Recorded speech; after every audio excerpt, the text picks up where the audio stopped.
We have a very attractive mix of those involved and behind ISO standard 21902, accessible tourism for all, and practical experiences from two INSTO observatories, TOTA in Buenos Aires and the Tourism Observatory from Spain. I, with this, give now the floor to my dear colleagues, Marina Diatolevi and Igor Stefanovic for the very first presentation. Marina, please. Thank you very much, Dirk. As the UNWTO department in charge of, let me first put the slide, share the slide. Right. So as the UNWTO department in charge of accessibility, we are really pleased that the INSTO network has considered accessibility as one of the issue areas. So let me start immediately with my introduction, and I will start by saying that accessibility is a right, but also a major business opportunity. People have different abilities, and it is our duty of and the duty of our sector to cater for different requirements, ensuring everyone's right to leisure and tourism. Accessibility concerns the whole value chain.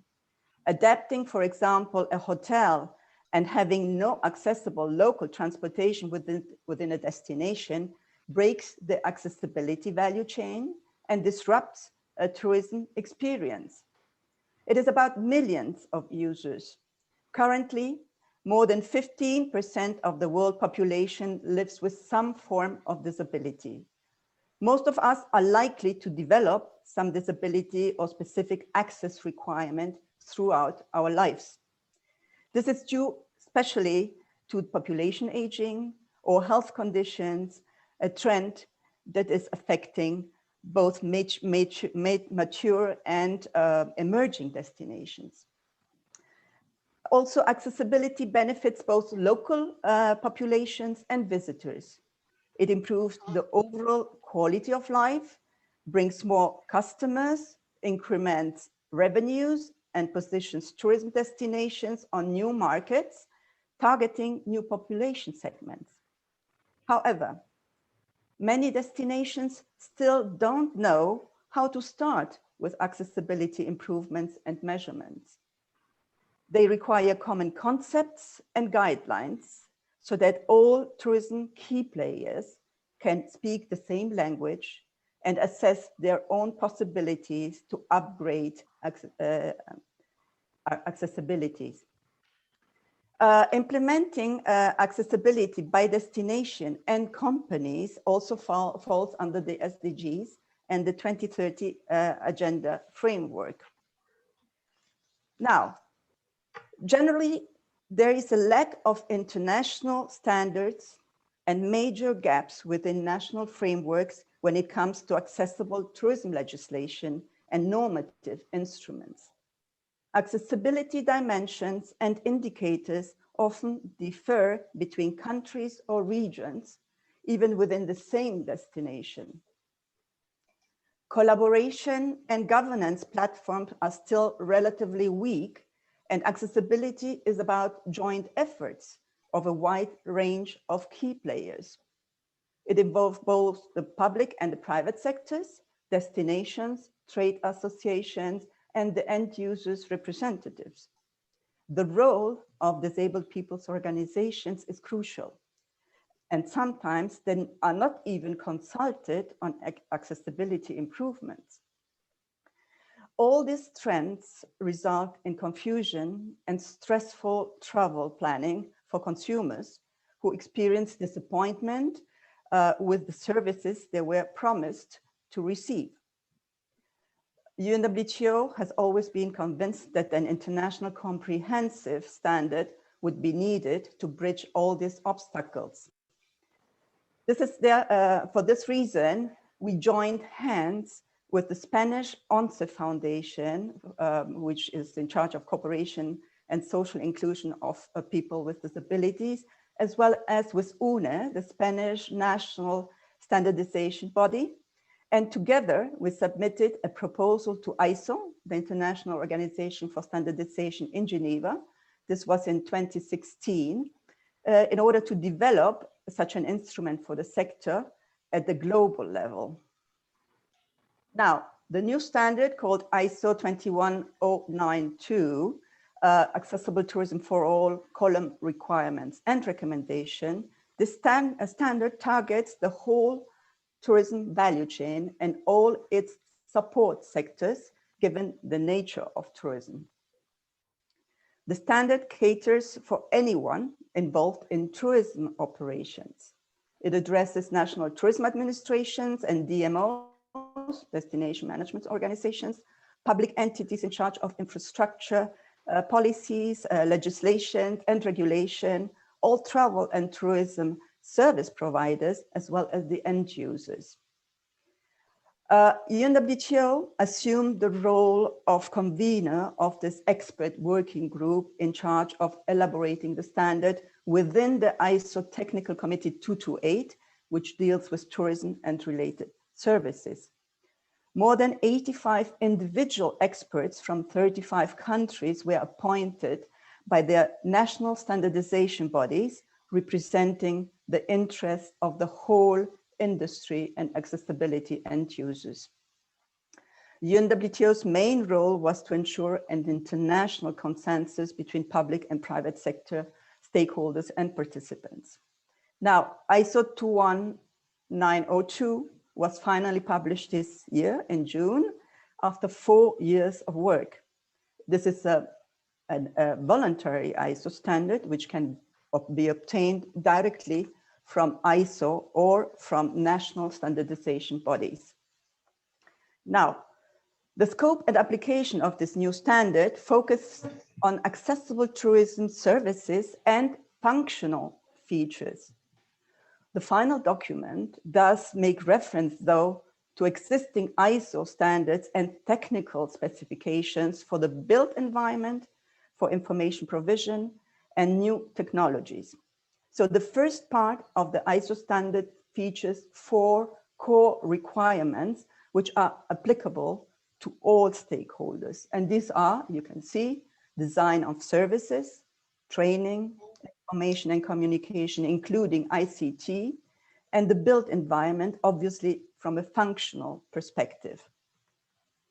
Now, the second part contains specific requirements and recommendations for 8 elements of the value chain, which are policies and strategies for NTAs and DMOs, transport, accommodation, food and beverage, travel agency, leisure, urban and rural spaces, and the MICE industry. The uniqueness of the standard is about its potential uses, as its target, the standard target also public sector and not only private and service providers, as most of ISO standards usually do. This was the main interest, obviously, of UNWTO, given our mandate with NTAs of our member states that need such a guidance to advance in this field. So I'm now going to pass over to my colleague, Ivor Stefanovic, who is going to pursue and continue this presentation. Igor, please. Thank you.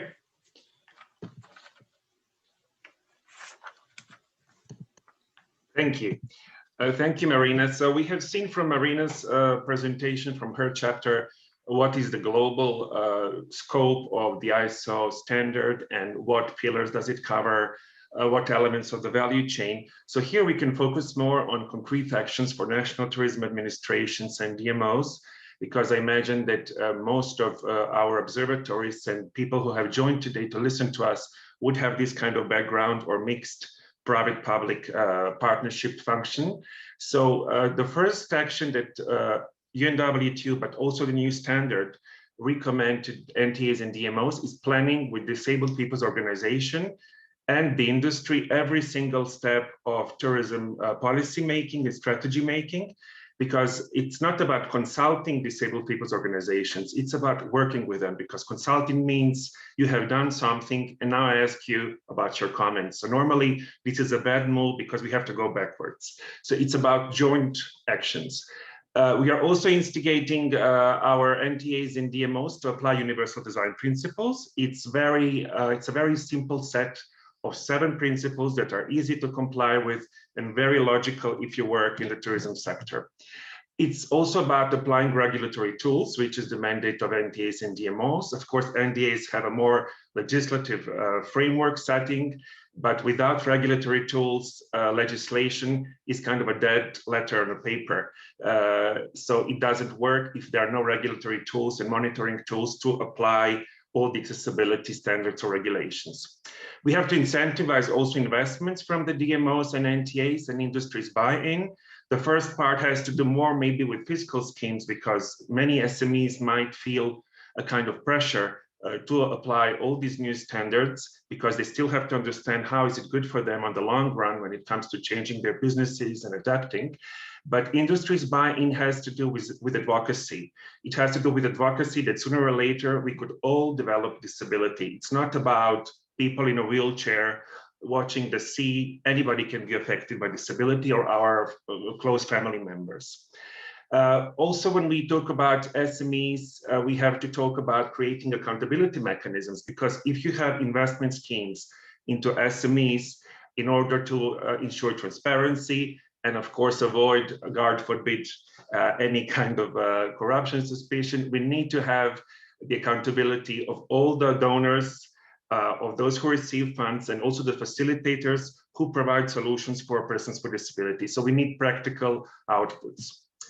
Also, when it comes to other concrete actions for NTAs and DMOs, we have to talk about gathering and analyzing user feedback, because here we have a huge amount of end users. As I said, it's not only about people in a wheelchair, we are talking about senior citizens, we are talking people who have young children. So all these users need to give us their feedback so we would know the size of the market demand and also what are the people's expectations. So of course, the research of the market size, of the behavior of our consumers and their expenditure is key, because in most of developed destinations, there are different subsidies by the public sector where people with disabilities might have more free time at their disposal to travel, and sometimes even subsidized by the government and even have more purchasing power. I'm not talking about developing world, of course, I'm talking about mature destinations.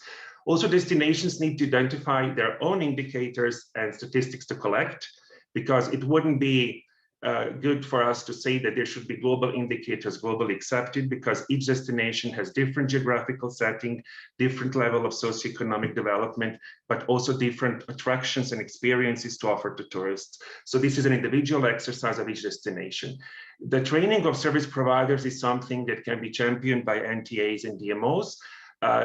It's not only training the service providers, also the public clerks working with people with disabilities, especially when it comes to customer service, which is really the stronghold and the first contact between a person with disability and the service providers. And of course, here we have again SMEs as the focus of this training that needs to be facilitated by the public sector. When it comes to developing when it comes to developing products, creating experiences for people with disabilities, there also destinations need to work closely with the destinations in order to be able to market together and promote what has been created within a destination, because sometimes we are losing a huge amount of customers because we don't have experiences for people with disabilities.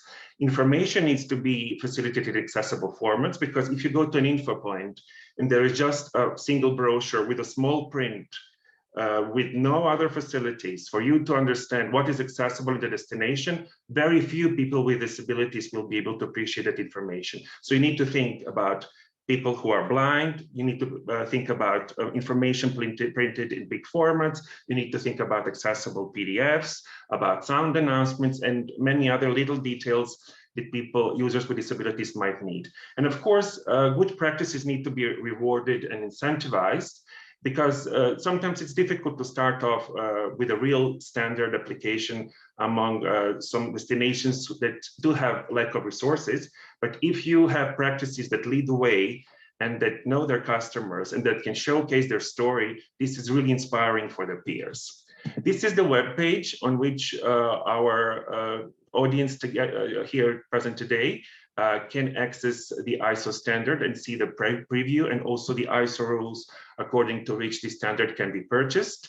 Because as we underline, this is an ISO standard which UNWTO had supported because of our mandate and our convictions, but this is not the UNWTO product per se.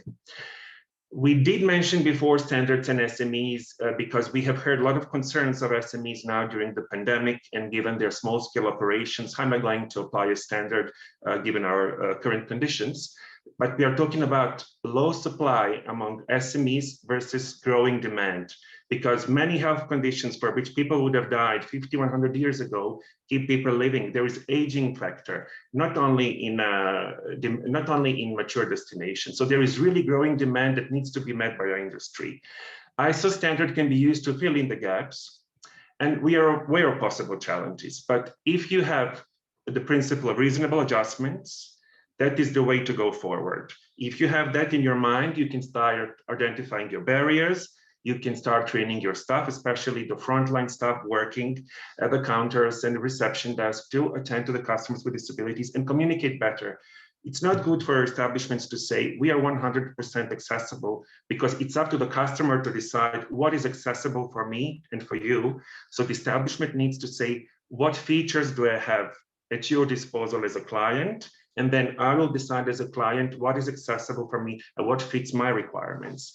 And of course, SMEs can have a very useful role to play by providing inputs to observatories, like observatories that we have today, the majority of INSTO members that are joining today, but also they can co-create with the local authorities and other companies specialized accessible tourism observatories. We are going to have Jose Luis from Fundación Once, who is going to give us an example on that later on. When it comes to methodologies, of course, we know that INSTO members have key areas to monitor, but they don't have a single methodology to follow. So I'm going to just tell you one methodology that we published 3 years ago within our manuals on accessibility with Fundación Once and ENAT, European Network on Accessible Tourism. Destinations can define a geographical space in which they operate. They can devalue the value chain elements that adapt to their own reality, and then later define key accessibility issues that they want to monitor. I just left here a table. We don't have time to go into details, but these are on the left, like simple key issues on accessibility that can be used when it comes to benchmarking or researching your own destination. For example, is there staff to assist with disability aids, for example, devices? Is there a proper transportation frequency or menus in Braille to indicate buses? Can I interact with the elements of public use or the furniture? So this is something that you have to go in details. You can access this manual for free, of course, on our webpage. I'm going to tell you the link later on. During the pandemic, we also had some publications that we issued for our members and the whole sector, because there was a big concern that there were new obstacles being imposed for people with disabilities. So stressful travel planning is a new reality for all, but let alone people with disabilities or young children, it's much more stressful than before. So we have this UNWTO Inclusive Recovery Guide also developed with our partners. And on the basis on that, against the backdrop of these new accessibility rules in the sector that suppose not putting up new obstacles for people with disabilities, we have the Accessibility Champions Initiative.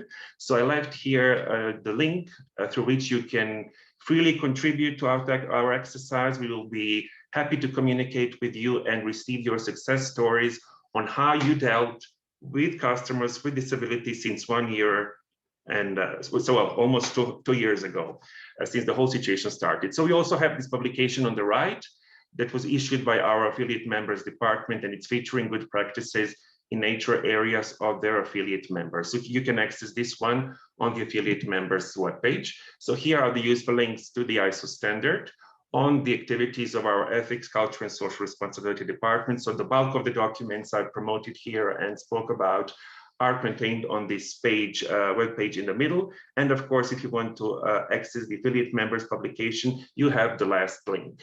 So before I give back the floor to Marina to make an announcement, I just want to tell you, this is a photo that I made in a national park on Canary Islands, because I like the fact that it did not remove a feature that is supposed to be touched, because we have this manic behavior now of people removing everything that needs to be touched, but by that way you are excluding so many people from feeling the textures, the landscapes, also the figures that they could feel in the museum. So here you can touch the texture of a volcanic rock, but you just clean your hands, and the destination will not tell you, sorry, we had to seal everything off because nothing can be touched during COVID times. So I thank you for your attention, and I give back the floor to Marina. Thank you, Igor.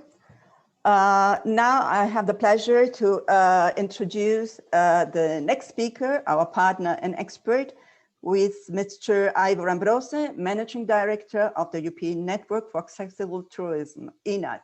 Ivor, the floor is yours, please.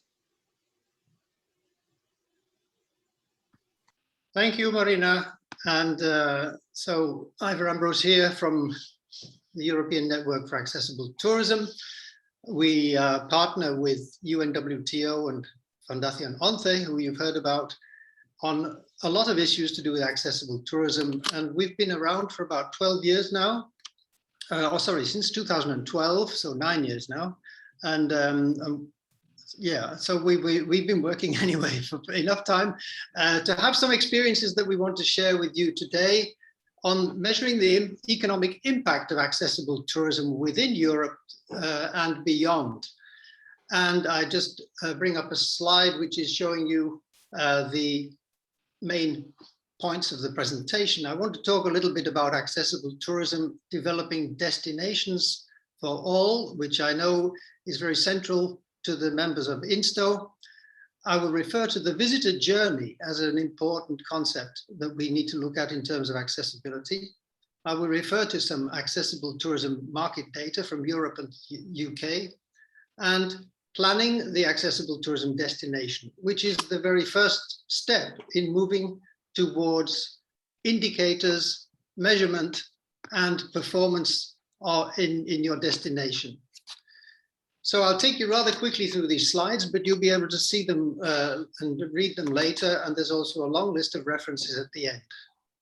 So when we talk about tourism for all, we should think of every kind of tourism. It's not a separate kind of tourism only for people with disabilities, because people with access requirements can be found in all age groups, in all customer types, doing all kinds of things, from taking a rickshaw ride in an Asian country to going into a forest in Australia, and just to enjoying their life and their leisure. But also business tourism is also involved. We've used this slide with images of small sketches of people with different kinds of access requirements. These are, for example, a lady with a pushchair and a small child, people carrying luggage, people of different size and shape. And we say tourists come in all shapes and sizes. Let them in. This is the message to the tourism sector. Of course, we need to take into account all kinds of disabilities and the access requirements that they imply. And as providers of tourism experiences, we need also to think about how every stage of the journey should be made accessible. It's about providing great experiences for everyone. Accessible tourism destinations are not focusing only on one group, but on all groups of people, and accessibility brings everyone together. So accessibility is really part of every kind of offer, from accommodation through to conferences, sports events, festivals, and so on. So don't put it in a tight little box, but leave it as broad as possible to address all kinds of issues. Now, I'm just going to show you a couple of pages from Parks Victoria in Australia, who have a very good accessible website, and they've worked hard on accessibility to promote themselves as an accessible destination open to everyone. When you come to the opening page of the website, you see a beautiful picture of a fern forest, a young lady walking on a wooden boardwalk, and you think, okay, that's a typical website that we're all familiar with, promoting the destination with a pretty girl. But as the slides work their way through, the very second picture is showing you somebody in a wheelchair and somebody walking beside them. They're open to everyone, and they make this obvious through their website. They have a section on all abilities access. And this enables us to go straight in and find information that we want about accessibility. It's not a different kind of tourism, but it's a key enabler for tourism. And that's why many people want this information. I've made a slide here, which is a bit complex, so I won't go into it too deeply, but we've heard from Igor about universal design, the idea of designing everything we do, products, environments, and services, to be as accessible as possible to everyone, so that you don't need to make specialized services for those who are excluded. We should try to include everyone. And sustainability is one of the keynotes, and quality, but accessibility contributes to both of these. Accessibility also contributes to greater comfort, more safety, health and wellness, and of course, inclusion of everyone who wants to participate. Now we come to the visitor journey, and this slide that I'm showing you now, it's a bit complex, but it's showing you in the form of a clock, if you like, from 1 o'clock. What is the visitor journey? It is making a travel decision. Secondly, you have to book. Thirdly, you travel to the destination. Fourthly, you have an experience at the destination. Fifth, you will travel home again. And sixth, you will recollect your experience and share it with other people. That kind of word of mouth marketing, which is so important to destinations. The key thing about this visitor journey circle is that every stage of the journey needs to be made accessible. So as a destination, we need to think about the whole chain, the whole picture. And we can talk a lot more about that, but let's go further because we want to look at some data. This is what we've been promising you. And we have some good data from a study that was conducted in Europe a few years ago now, but actually there is a lack of data in this area in all parts of the world and in all countries, all regions. We need to get better data. The study that was conducted in 2014 and 15 showed that accessible tourism in Europe generated 400 billion euros in revenue, and it's expected to grow annually by 1% in the coming years. Accessible tourism accounted already for 3% of total EU GDP, supporting 9 million jobs in Europe. But crucially, only 9% of EU tourism providers were promoting their offers as accessible, that is on their websites. When we scraped their websites, we didn't find very good performance from the destinations. They were not reaching out to tourists with access requirements. It was said that the market demand can improve by 44% if the appropriate services are put in place, raising the economic value and attracting more customers. Now, we've heard about aging and disability, that as we get older, disability increases. And what does this mean in terms of accessible tourism? Well, for one thing, we can see from measuring the number of passengers with reduced mobility. When we look at pre-COVID data, the annual growth in persons with reduced mobility at airports, people who needed assistance, was 6 times that of the overall rate of passenger growth at many airports globally. This is showing more people need assistance. People are traveling despite their disability or their access requirements. And in fact, the interesting thing about this field is that people with access requirements travel with about 1.9 companions, on average 2.2 companions with people with disabilities, older people 1.6 companions. They stay longer, they spend more, they make more repeat visits, and they travel throughout the year, making them very good customers. Now we look in more detail at one set of data that comes from Great Britain and Visit England, looking at their visitor surveys. They have enabled us to get a look at a very mature market, admittedly, for accessible tourism, where a lot of work has been done to encourage the SMEs to improve their offers. And they found that when you ask not just individuals with an impairment, but any group of people where one of them might have an impairment, how much are they spending? How long do they stay? What do they do?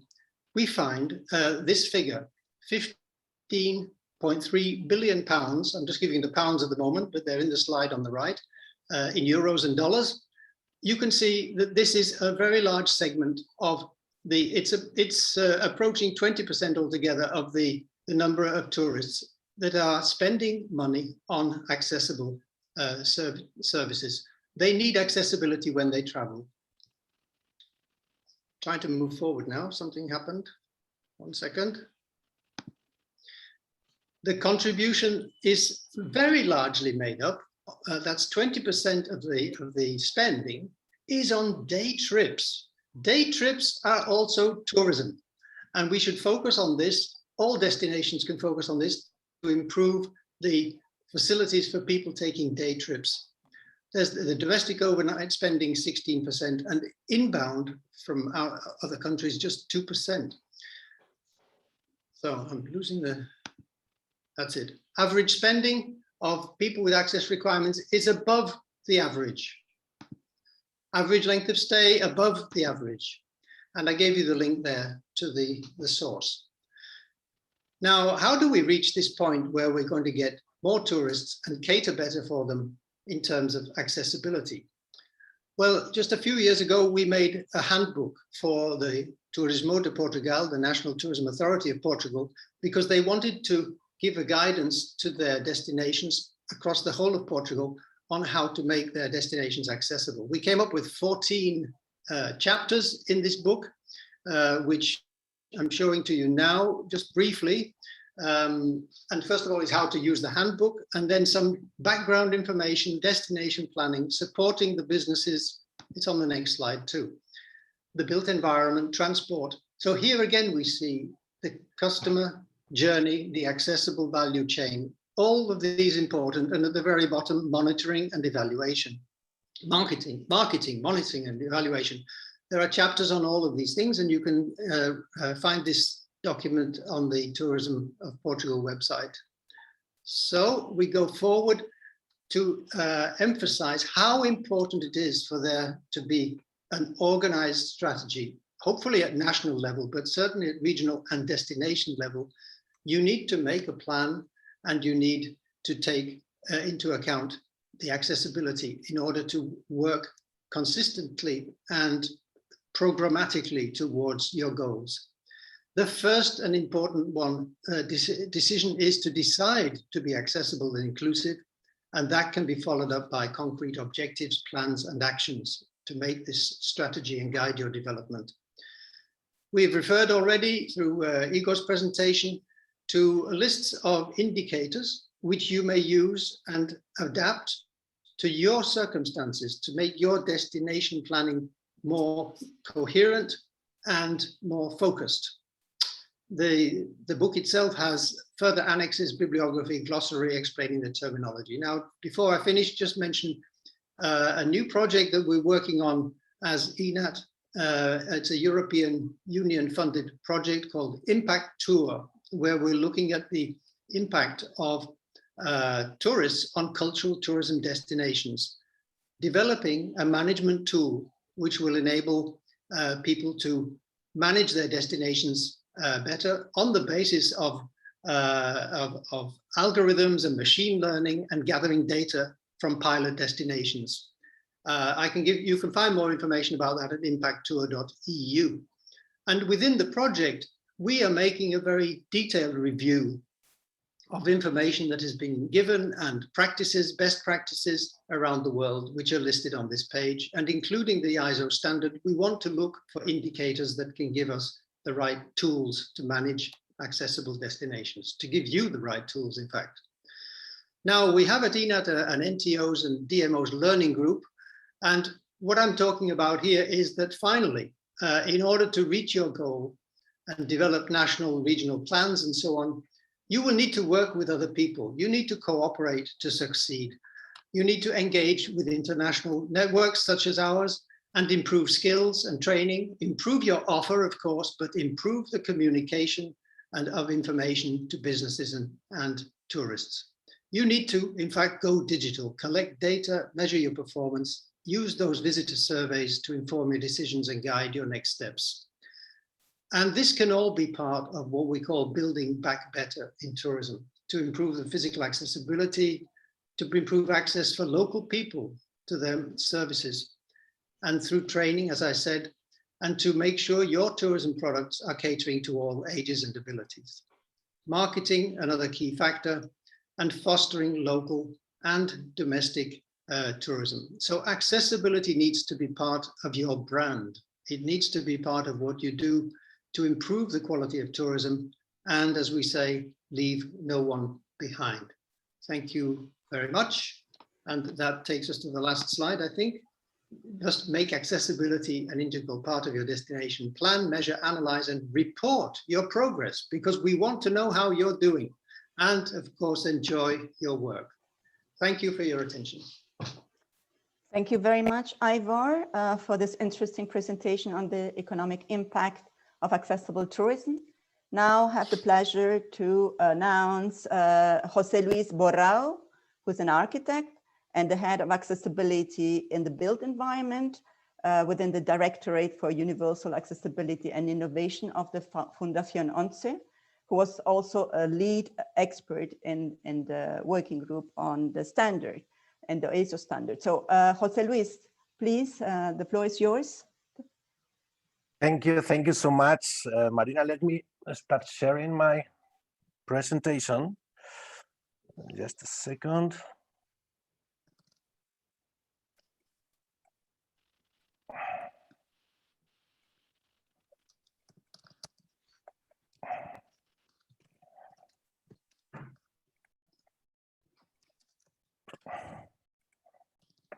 Okay, I think it's okay. Okay, so thank you, Marina. Hello, everybody. As Dirk said at the beginning, good morning, good afternoon, good evening, everywhere where you are all around the world following this webinar live or when it is available here on the UNWTO website. Thank you, sincerely, thank you to the UNWTO for inviting UNCE Foundation to participate in this webinar organized by the UNWTO International Network of Sustainable Tourism Observatories, and above all, for including accessibility within the interest of the UNWTO for many years and considering it as another element within the sustainability and the sustainability of tourism within its social branch. We have listened to Marina and Igor talking about the new ISO standard on accessibility in tourism, a project led by UNWTO and UNCE Foundation, on which we have been working together for years, and which is already a reality that must be transformed into a quality and inclusive tourism for all the people. We have just listened to Ivor, also a traveling companion of the UNCE Foundation from INAT, in our commitment to inclusive and egalitarian tourism for all people. Accessible tourism has a competitive advantage for destinations beyond its obligatory nature as a matter of equality and human rights. And in my speech, I will try to convey to you the importance of measuring accessibility in our tourist destinations, in our tourist environments, in our tourist products, through observatories that become management and implementation tools. But first of all, just please allow me to make a brief introduction so that you can get to know the UNCE Foundation and why we are involved in this journey. Well, UNCE Foundation was created in 1988 to improve the quality of life of people with disability. And it was created by UNCE. Maybe many of you know UNCE. UNCE is the acronym of Organización Nacional de Ciegos Españoles. Translating that is the National Organization for the Spanish Blind People. It's an organization that had been working since the late 30s to help visually impaired people in Spain. ONCE's income comes mainly from socially responsible lottery products, income that is reinvested in social projects for the training and employment of people with disabilities. And the three main goals, or the three main objectives of ONCE Foundation are training people with disabilities in order to find unemployment. We understand from ONCE Foundation that full inclusion in society cannot be achieved without employment, a decent and quality employment, absolutely fully accessible. And this one is the third main goal of the ONCE Foundation, accessibility. And as Igor explained at the beginning, as Ivor repeated later, accessibility as a universal accessibility, as a global concept to achieve the inclusion of all people in employment, in education, in culture, in technology, health, leisure, and also, of course, in tourism. And here comes the question: why should we monitor accessibility in tourism? Well, we have listened to Marina, Igor, Ivor, who have given us various arguments that make us think that it is important to do it. Our tourist destination has a multitude of people from all cultures, conditions, nationalities, tastes, preferences. This can drive us to think, in many cases, of specific tourist typologies for each tourist preference. Well, our destinations are cities, are little towns, and are villages, are also natural environments. You can see in front of Machu Picchu and sitting in a wheelchair. This doesn't look like a specific tourism, really. This is what we are aiming for, as Ivor said just a few minutes ago, with new standards, inclusive policies, action and solutions in the built environment that allow anyone to access and enjoy their free time, inclusive and socially sustainable tourism environments. Because we cannot think in our cities, we cannot think in our services, our tourist destinations. We cannot think about these issues for what I would call Vitruvian tourists. Okay, I don't know if you know the man of Vitruvio that designed Leonardo da Vinci more than 600 years ago. That man that was responding to many established canons. We must adjust our environments, products, and services to a large extent to the greatest number of tastes, preferences, and needs of our users. That's why, in order to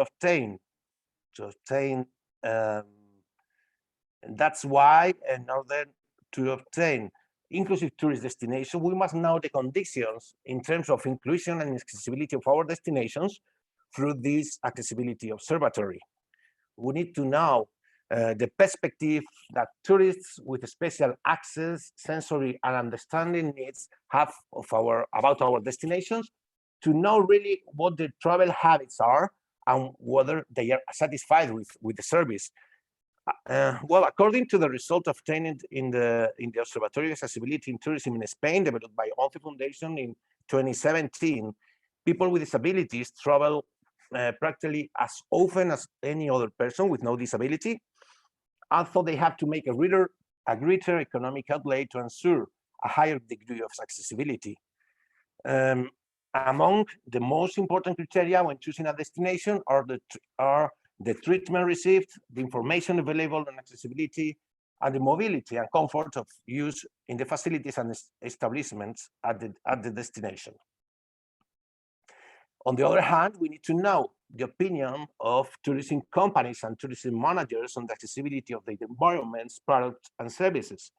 That's essential to know their opinion when proposing the necessary improvements in terms of accessibility. Finally, these accessibility observatories require a technical analysis of the entire accessibility chain in tourism. The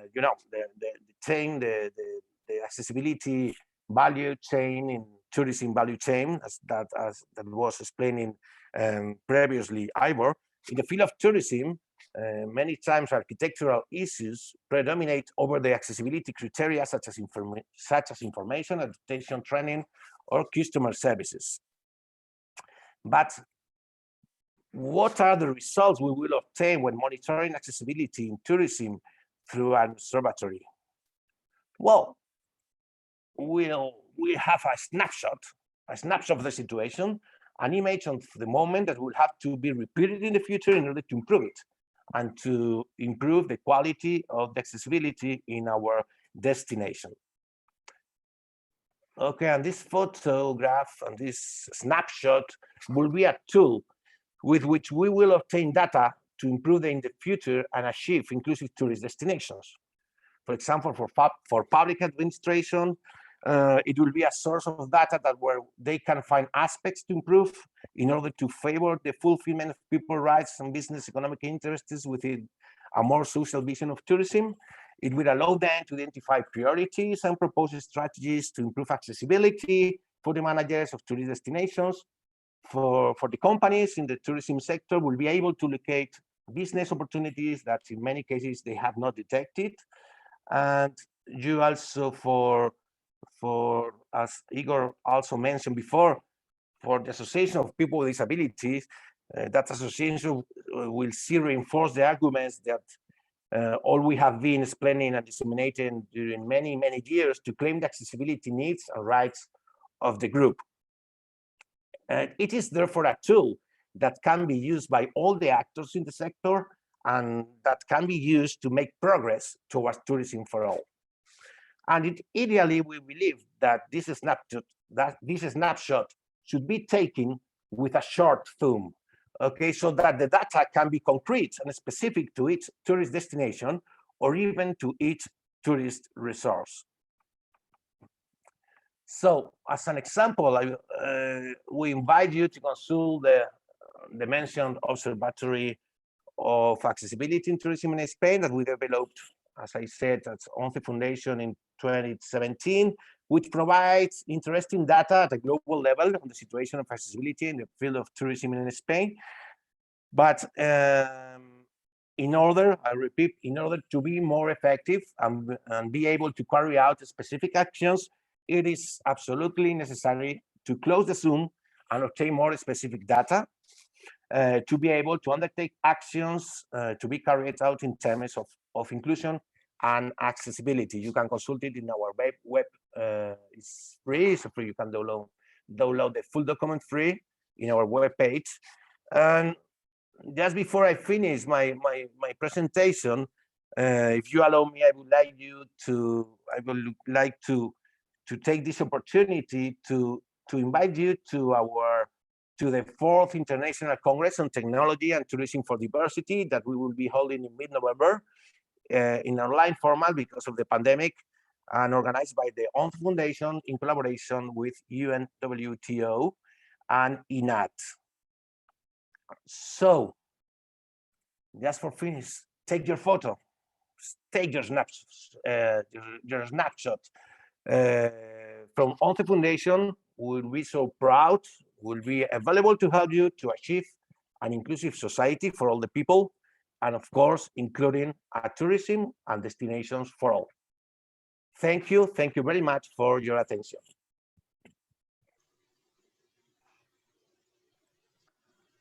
Thank you, Jose Luis. Back to Dirk. The floor is back to Dirk. Thank you. Marina, thank you very much. And Jose Luis, with your last slide, you invited us exactly all to turn on our cameras. It's now the moment to shoot a picture of today's webinar.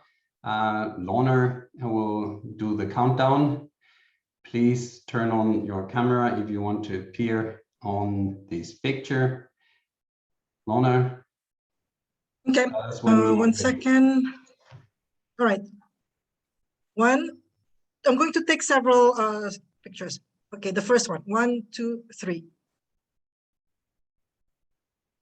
1 second.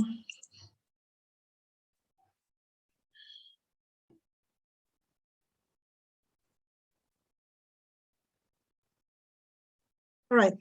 Another one. I see people putting their cameras on right now.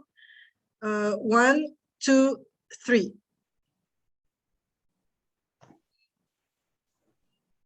Thank you, Lorna, very much for this also very important technical part of our webinar.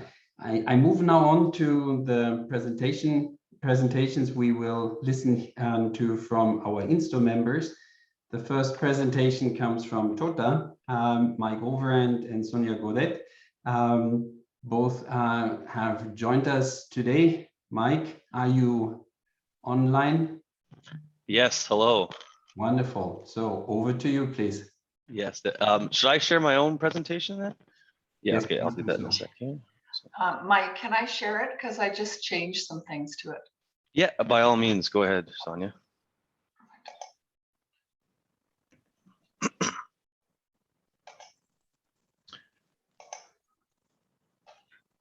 All right, it's all yours. Yeah, thank you.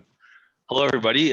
Thank you for having us. My name is Mike Overend, and I'm the Director of Destination Development with the Thompson Okanagan Tourism Association. We are based in British Columbia, Canada, and I'll show you a little map there. Yeah, so we are the region in the southern part of British Columbia on the west coast of Canada. Kelowna is kind of our primary city in our area, but we're very close to Vancouver, about a 4-hour drive from Vancouver. So on today's presentation, it's a quick presentation, but I want to get into kind of how accessibility became a priority of ours, even before we were part of the INSTO network, but now being part of the INSTO network, it's one of our major priorities. And how we turn that into an accessibility initiatives, and ultimately one of our primary ones right now, which is the Accessnow Project. So back in 2011 or so, and anybody that's been on a presentation from myself or from Glenn or from Ellen has probably heard this before, but we went down the road of looking at destination development from a regional perspective, from tourism standpoint. And we completed a 10-year regional strategy back in 2011. We just redid that strategy, and it's called Embracing Our Potential 2.0. You can kind of see a little picture there of the title page.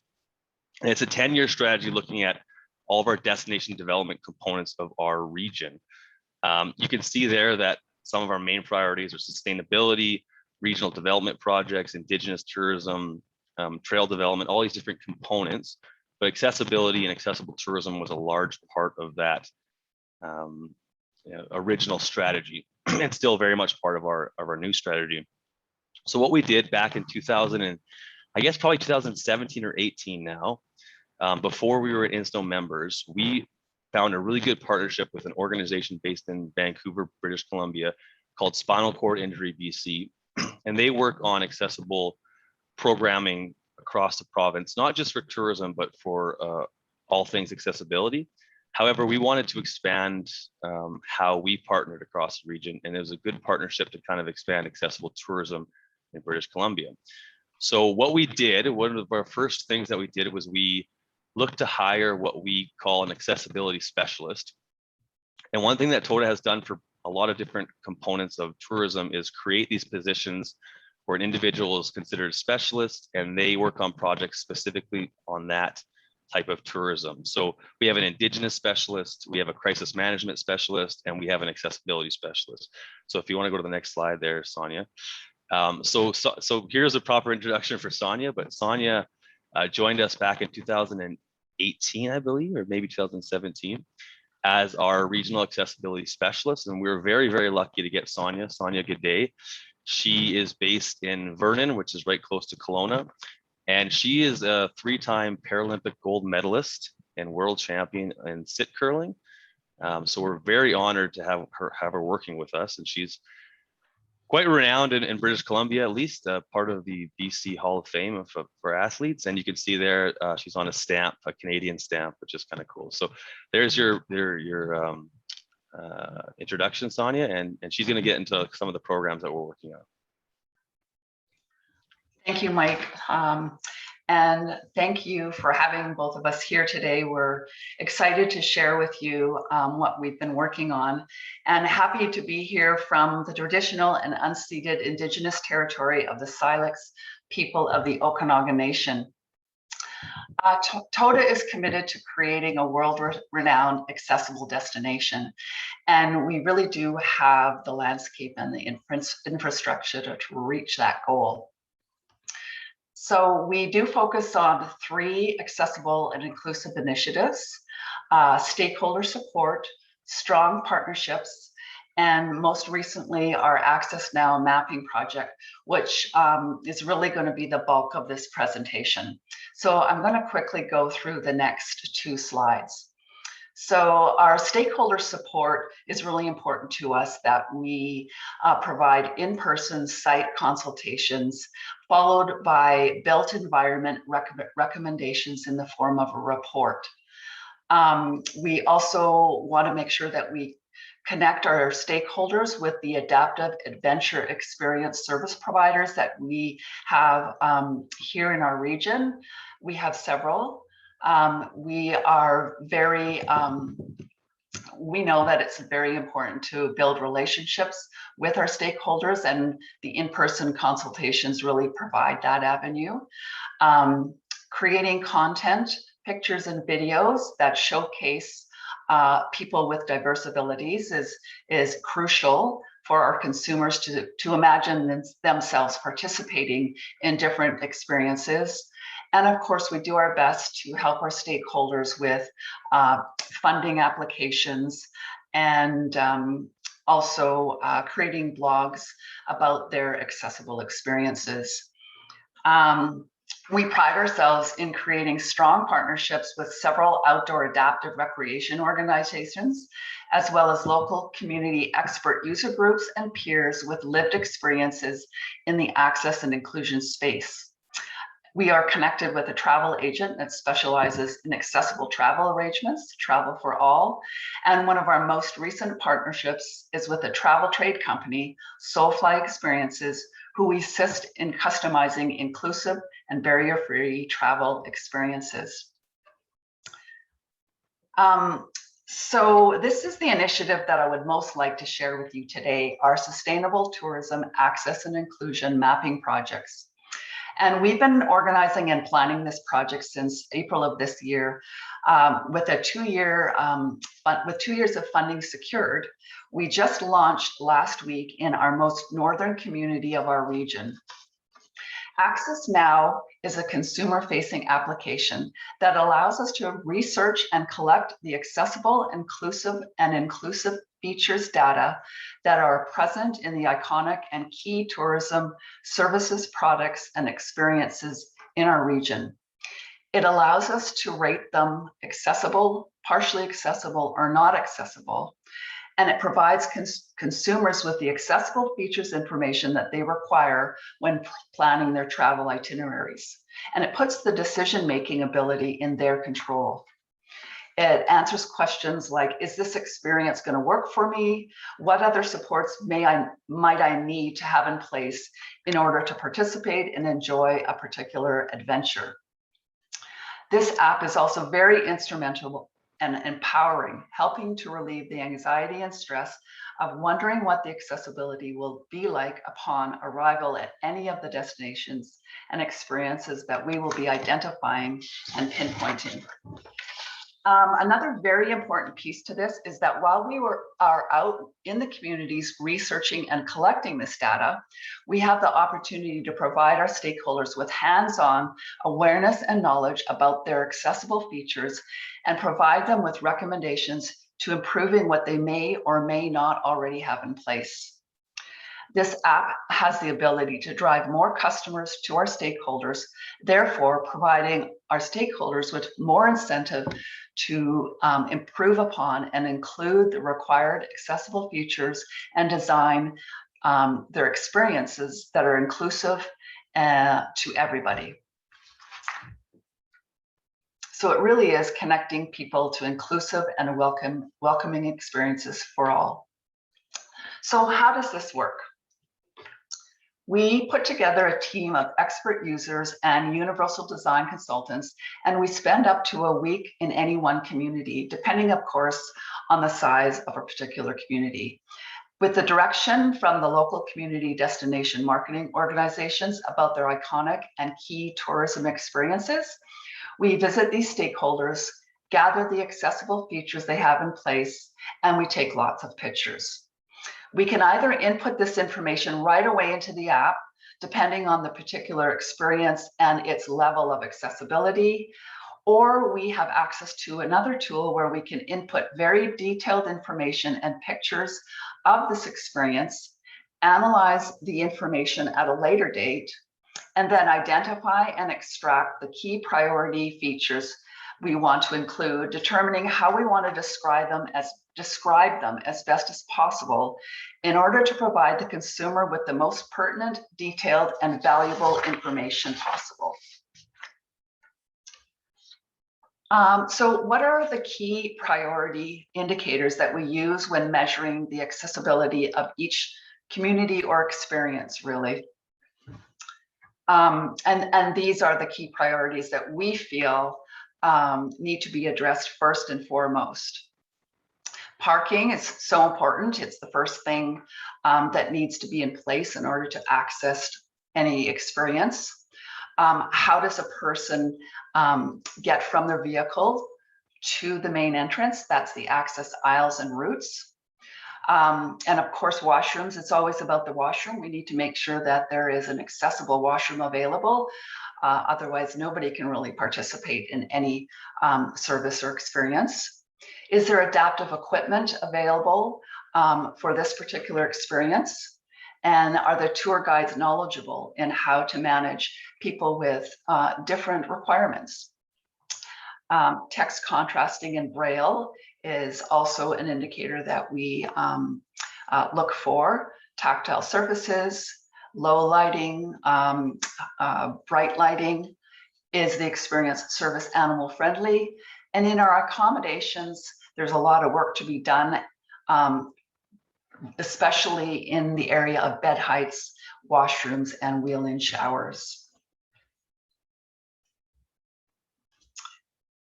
We still face many challenges in the world these days with regards to access and inclusion, and I feel we should and we could be much further ahead than we are. I have found there to be a real sense of fear when the topic of accessibility gets brought up, and perhaps for several different reasons. Many tourism service providers think that if they're not up to a certain standard of accessibility, there could be or will be financial fines and repercussions. But in our province of BC, this is not the case. So there is definitely a fear of compliance. It can also be very confusing because there is inconsistent information about measurements and specifications of accessible features and design, and the accessible standards in our province in the provincial building code really are at a minimum standard. An example might be that the size and specifications of accessible parking spaces here in BC is left up to the individual municipalities. And so we see a huge inconsistency of what those need to look like. And again, parking, really is one of the first features that can determine whether someone can or cannot, will or will not access a particular service. And of course, limited funding and resources is also a challenge and a barrier for many of our stakeholders. Adapting and renovating an existing inaccessible environment can be very costly. So it really is ideal if we can provide best practice standards, recommendations during a new build or a renovation that is already taking place. So to assist with this, we initiate with this funding challenge, we initiated a service engaging one of our summer students every year in supporting our Biosphere program members one by one with applying for an accessibility funding opportunity to offset the cost of accessible upgrades and renovation projects. A few examples of these that were successful for us was an accessible cabin renovation at a lake resort here in our region, a wheelchair accessible beach mat at a local paddling center, ramp access into an Indigenous artisan trailer, and funding to ensure that TOTA's website is up to the accessibility standards. Despite barriers and inaccessible environments that we come across in our tourism experiences, I'm very confident and hopeful that the approach we are taking with regards to access and inclusion is being well received. I truly have found that showing and explaining why accessible features need to be a certain way in person provides and produces the aha moment that then creates awareness, understanding, and compassion, and therefore more likely to be followed up by action and then change in the environment. Because access and inclusion is very much an attitude and a mindset. It's the way we treat others and the way others treat us. And it's an opportunity to learn together and from one another. And as have many other people have mentioned throughout these presentations, access and inclusion will impact us all in one way, shape, or form throughout the span of our lifetime. So thank you very much for listening to what we're working on here in our region. And we look forward to the rest of the webinar here today. Thank you. Sonia, Mike, thank you very much for sharing these experiences and the activities you are conducting in the observatory or for the observatory in Thompson, Okanagan. The next speaker is Silvina Di Ingiano. She is the operations manager for tourism research from the Department of Market Intelligence of the Observatory of Buenos Aires. Silvina, hello. Are you ready? Hello. Yes. Are you seeing my screen? We can. Okay. Well, good morning, good afternoon, good evening. Thank you very much, Dirk, for this opportunity to contribute to the discussion about this topic. First of all, I would like to briefly introduce Buenos Aires as a touristic destination. Buenos Aires is located in South America, and it's the capital of Argentina. It's the largest urban area in our country with almost 3 million inhabitants, and it's one of the most populated areas in South America. About the tourism in our city, the city is an important tourism destination due to the diversity of its architectural and cultural and gastronomic attractions. During 2019, we received 10 million visitors, 7 million national tourists, and almost 3 million international tourists.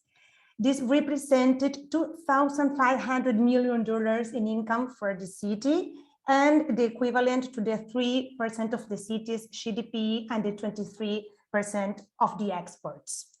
What about our tourism observatory? We are part of the Buenos Aires Tourism Board, and we generate market intelligence for decision-making in both the public and the private sector. We produce information from three working areas: the economic studies, the big data area, and the qualitative analysis studies. With our intelligence system, it's a digital platform with dynamic visualization. We offer information on the main tourism indicators for free, opening and for free. Now, I would like to share with you what the Buenos Aires Observatory is working on related to the today's topic. There is a specific area that works with the topic related to accessibility in our tourism board. This area is the sub-management of training, quality, innovation, and accessibility. Buenos Aires works every day to be a more accessible and inclusive tourism destination. The aim is to promote equal opportunities, not only for the visitors, so for the organizations related to the tourism in the city. Many actions have been carried out during the last decade. I will briefly tell you some of them. One of the most important is the Accessibility Guidelines Program. This program certifies a determined touristic establishment if it is prepared or not to receive people with disabilities. In addition, the Tourism Board publishes a guide for visitors in which the touristic places prepared to receive people with disabilities are listed, and also a handbook for tourist providers with indicators concerning the needs of the visitors. Other actions are being carried out, such as permanent training for the service providers and the tourism board employees, tactile maps designed for visual impaired visitors, and inclusive conferences for deaf people. Well, and now I would like to focus on our short experience in accessibility measurement. First of all, I would like to say that we have some proposals, many challenges and opportunities, but no answers. Up to 2019, this was the information that we had about accessibility at the tourism board.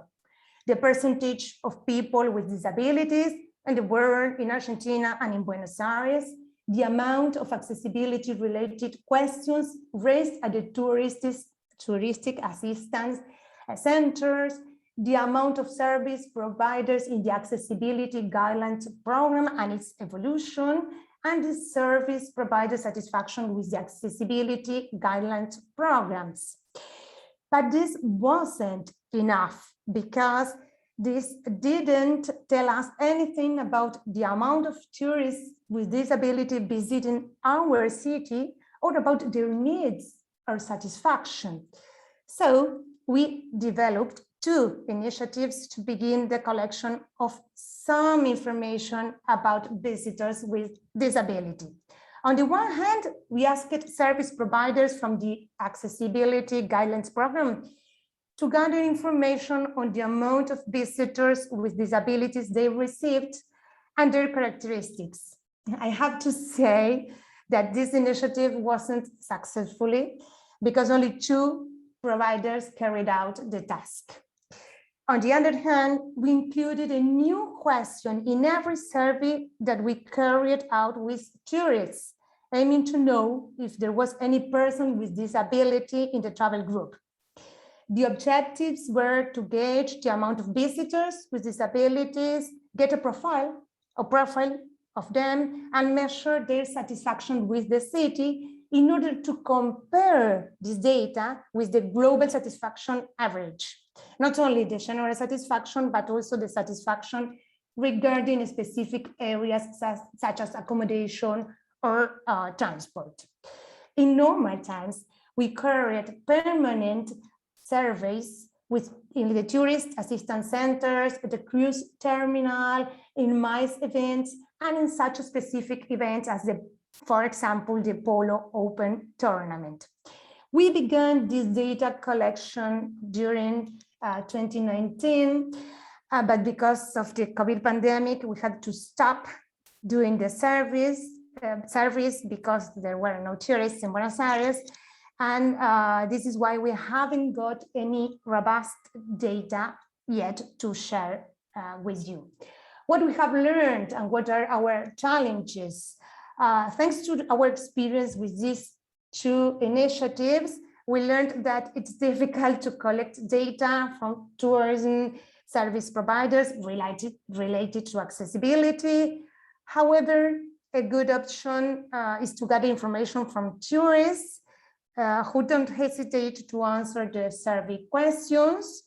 We need to continue the accessibility related questions in order to fit the city's statistical information, both on ad hoc and permanent surveys.